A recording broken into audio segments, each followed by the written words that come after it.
BPL এর আপনারা জানেন আমাদের মোটোটা হচ্ছে ফাইন্যান্সিয়ালি যাতে ক্ল্যারিটি থাকে। বাংলাদেশ প্রিমিয়ার সব লিগে প্লেয়াররা সিলেট পয়সা ফ্র্যাঞ্চাইজির পায়, মালিকানা পেতে কোচরা আবেদন পয়সা পায়, করেছেন এটাই আমেরিকান বাংলাদেশি ব্যবসায়ী এবং জেএম স্পোর্টস অ্যান্ড এন্টারটেইনমেন্টের স্বত্বাধিকারী জগলুল হুদা। ২৮ অক্টোবর মঙ্গলবার সন্ধ্যায় মালিকানার জন্য আবেদনের শেষ দিনে তার প্রতিষ্ঠানের পক্ষ থেকে আবেদনপত্র জমা দেওয়া হয়েছে। বিষয়টি নিশ্চিত করেছেন জগলুল হুদার ছোট ভাই ডক্টর আয়ান মুমিনুল হক। তিনি বলেন, আমরা আবেদন জমা দিয়েছি, আশা করি আগামী ৫ বছরের জন্য সিলেট স্ট্রাইকার্সের দায়িত্ব আমরা পাব। সিলেটবাসীকে শিরোপা দিতে চান জানিয়ে তিনি বলেন, বিপিএলে সিলেটবাসীকে বরাবরই হতাশ হতে হয়েছে। আমরা মালিকানায় আসার পরও বিগত সময়ে কিছু জটিলতা ছিল, তবে সবকিছু কাটিয়ে আমরা শিরোপার পথেই হাঁটতে চাই।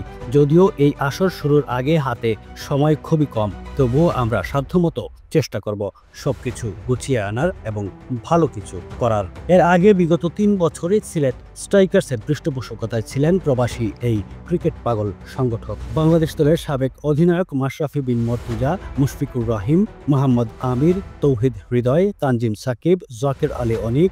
বিদেশি তারকা ক্রিকেটারদের মধ্যে কর্নওয়েল, স্টার্লিং, টপলি অন্যতম। তাদের অধীনে প্রথমবারের মতো ফাইনালও খেলে সিলেট।